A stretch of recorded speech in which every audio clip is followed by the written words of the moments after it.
Welcome to the Russian Rulers Podcast. I'm your host, Mark Schaus.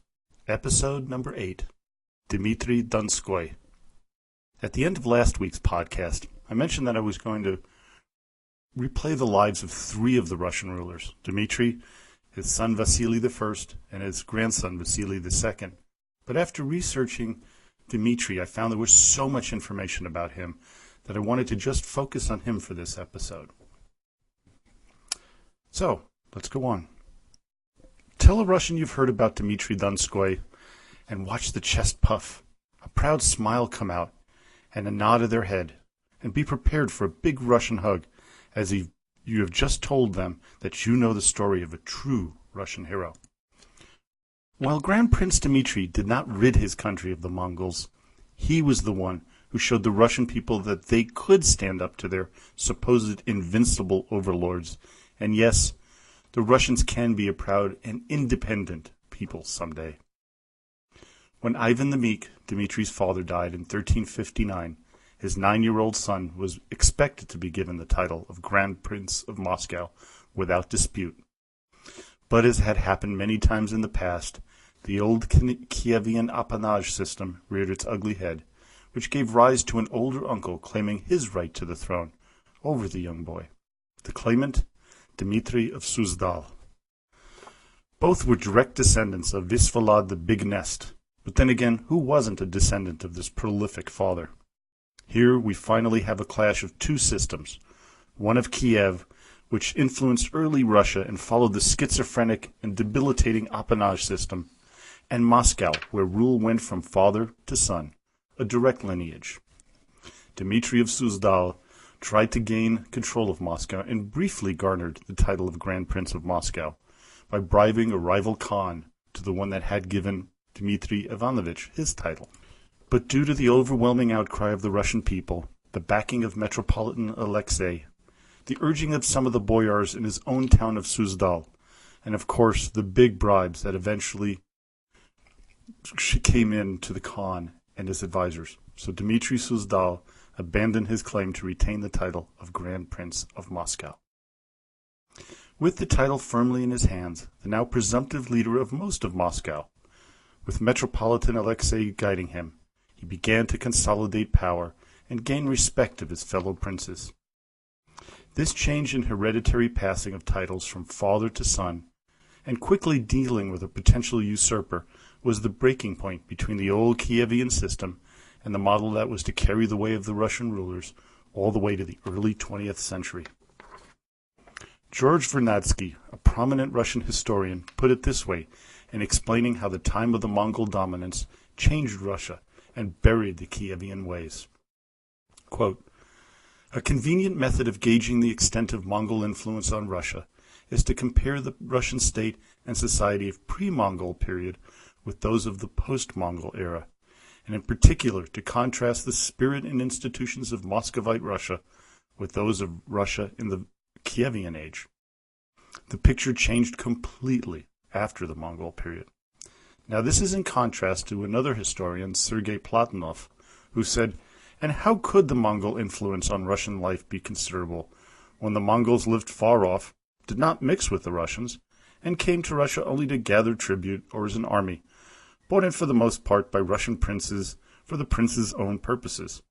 Therefore we can proceed to consider the internal life of Russian society in the 13th century without paying attention to the fact of the Mongol yoke."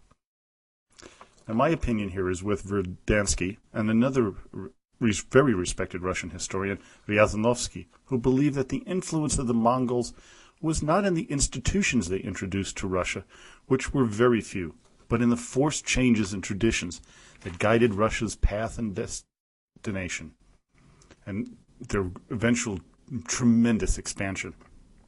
Little Dmitri was on his way to make the grand changes permanent very shortly. Before we get to the fateful event that was to make Dmitri the pride of all of Russia, a growing menace was developing from the west, Lithuania. Grand Prince Michael of Tver, whose city was a constant rival of Moscow, made alliance with the Lithuanians to try to blunt the growing influence of Moscow. This was an alliance that could not be tolerated by Dmitri, and his ally, the head of the Russian Orthodox Church, Metropolitan Alexei. Moscow, convinced of impending invasion, dismantled its wooden Kremlin and built new walls, this time in stone. Completed in 1367, when Dmitri was still only 17, the timing could not have been any better, as in 1368 and again in 1372, Michael of Tver, with the help of Olgerd of Lithuania, devastated the Muscovite countryside, but failed to capture Moscow proper.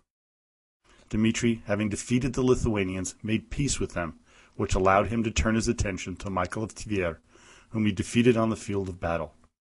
Two other enemies, the city-state of Ryazan and the Volga Bulgars, were summarily defeated. Now the time was ripe to go after the one enemy the Russian people both feared and loathed, the Horde, the Mongols. Since the invasion of the Mongols and control of Russian lands in 1240, Mongol hegemony was for the large part unchallenged except for some minor revolts which were crushed mercilessly. They were viewed as invincible, the impossible to defeat overlords. Even though the Mongols were suffering the effects of upheavals internally, they were still a major force to be reckoned with. The year is 1378, and a powerful strongman had finally taken control of the Blue Horde, an offshoot of the Golden Horde, and his name is Mamai. Incensed by a series of recent clashes and incidents between the Mongols and armies of Dmitri, Mamai needed to teach his underlings a lesson, otherwise they might have to give up their domination over Russia. At this point, Mamai makes an alliance with Moscow's old rival. Here they come again, the Lithuanians. Together, they would attack Dmitri's army on two fronts. Never a good thing if you were the army being surrounded. Dmitri knew that his odds of defeating a combined Lithuanian-Mongol army were worse than slim or none. Having defeated the Lithuanians twice before, it was thought that the safe way to go was to wheel his army westward and attack Lithuanian forces first. Some of his advisors pleaded with him to take this course, but Dmitri, who, admittedly, was wavering, went with the advice of the revered and eventual saint, the monk Sergius of Rodonez, who I'll be doing a Slapshot podcast on soon. He turned his army toward the Mongols. In September 1380, on a field near the confluence of the rivers Neprevada and the Don, the famous Battle of Kulikova Field was fought.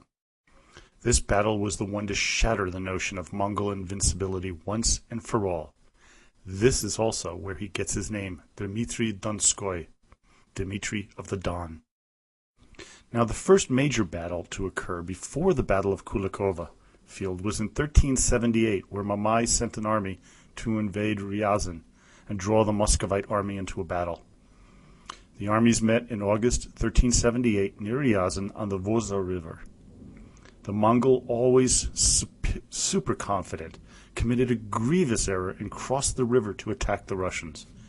They were routed and hundreds of Mongol horsemen drowned as they went back across the river in retreat. While watching the fleeing enemy, Dmitri proclaimed, "Their time is past. God is now with us." It was for this victory Mamai was seeking revenge for. He was also infuriated by the loss of revenue, as Dmitri saw fit to reduce the tribute he sent to Sarai. Dmitri called on all of his allies to send troops to support his fight against the Mongols, and many princes sent their men, but 3 cities backed out of their pledges to send support. Of course, Tver was one of them, Novgorod and Pskov. Then Prince Oleg of Ryazan also backed out and sent his troops to the Horde. Mamai gathered his army together, some 150,000 strong. But first he made a deal with the Lithuanians, who were unhappy with their forced peace treaty with Dmitri. Together they would put Dmitri's army under siege from 2 different directions and in a pincer move annihilate them. Prince Yagalo would come from the west and Mamai would come from the east and envelop Dmitri's army. Dmitri, with his army about 80 to 90,000 strong, headed south to avoid having his army encircled. Then, on September 6, 1380, he stopped his army on the banks of the upper Don River. Mamai's army was on the other side of the river, unaware of Dmitri's presence. Gathering a war council, Dmitri debated with his generals on a course of action. Many wanted to wait for more favorable conditions, fearing a river crossing would put the water at their back and they would be unable to retreat if necessary. Then a message to Dmitri from the holy man Sergius, who said, "My lord, do not hesitate. March boldly on against the fierce enemy. Fear nothing, for God will help you." Receiving this message emboldened Dmitri, who decided to cross the Don and face off against the Mongols with the river at their backs. This was to be a very fateful decision, as the river, instead of being a barrier to retreat, provided a barrier to encirclement, a tact oft used by the horde armies. The terrain chosen by Dmitri was brilliant. It had numerous streams and was filled with marshland, which made it almost impossible for the Mongols to use their much-vaunted cavalry to their advantage. At dawn, September 8th, 1380, battle lines were drawn. The Russians had 3 divisions lined up, right, left, and center, with a large cavalry division led by Prince Vladimir of Serpukhov, hidden in the woods. The battle was on. The Mongols rushed forward on their horses, smashing into the Russian lines over and over. Nearing exhaustion on both sides, with men screaming in agony, the center of the Russian line began to collapse. Trampling over the injured and dying men, the Mongols, who were also nearing exhaustion, began to penetrate deep into the center of the Russian forces, when, on call, Prince Vladimir led his cavalry into the fray. This made the Mongols panic, and those who were not killed fled the battle. The tide had been turned, and Mamai watched in horror as his army was routed. The Battle of Kulakova Plains was over, and the horde had suffered their first major defeat against an opposition army. Panic ensued because Dmitri could not be found at first, as he was buried underneath a number of his slain men. He was found much to the rejoicing of his men, half of whom had been slain on the fields of Kulakova. So many had perished that it took over a week to bury the dead. Dmitri, badly injured, suffered numerous wounds from which he never fully recovered, but was hailed a national hero. But this is somewhat of a hollow victory, as the Russian army was too badly damaged to complete the job and hunt down the remaining Mongol army. Prince Vladimir was known from that point on as Vladimir the Brave. Having heard of the defeat of the Mongols, Prince Yagalo, leading the Lithuanians, turned around and headed home. But all was not well, though, because as soon as the princes returned to their respective lands, petty quarreling ensued, and disunity returned, allowing the Mongols time to regroup, and regroup they did. Mamai was not so lucky when he returned to Sarai, as he was quickly overthrown by Toktomach, a vassal of the feared Mongol Tamerlane. Joined back together with the Golden Horde, Toktomach was to return to Russia seeking revenge, and he was to be terribly successful, much to the dismay of the Muscovite population. Storming Moscow in 1382, Toktomach was having little success entering the city, even though Dmitri was in the north gathering an army, until a number of traders opened the gates to the walled city, allowing the Mongol army to enter and begin the slaughter of the people who remained there. When Dmitri returned, the shock of the totality of the slaughter of his people broke him. He openly wept at the sight of all the devastation, never to fully recover emotionally. Still, the Mongols were exposed, as they no longer carried the shield of invincibility. The people knew that the end of the terrible reign of the Mongols was in sight. Dmitri spent the last 7 years of his life rebuilding Moscow and reigning in the troublesome cities of Tver and Ryazan. Dmitri succeeded in rebuilding Moscow and growing its dominance over Russia. But the wear and tear of the many years of fighting and ruling took their toll at Dmitri. At the tender age of 39, the Grand Prince of Moscow and Russia, hero of Kulakova Field, died in his sleep. A country mourned their fallen hero. With the appanage system having fallen apart, Dmitri's son Vasily I took control of Russia. Next episode, we discuss the life and times of Dmitri's son and grandson, Vasily I and II. Well, thank you for listening to today's podcast. Don't forget to visit the website at russianrulers.podhoster.com You don't have to add the www before Russian rulers.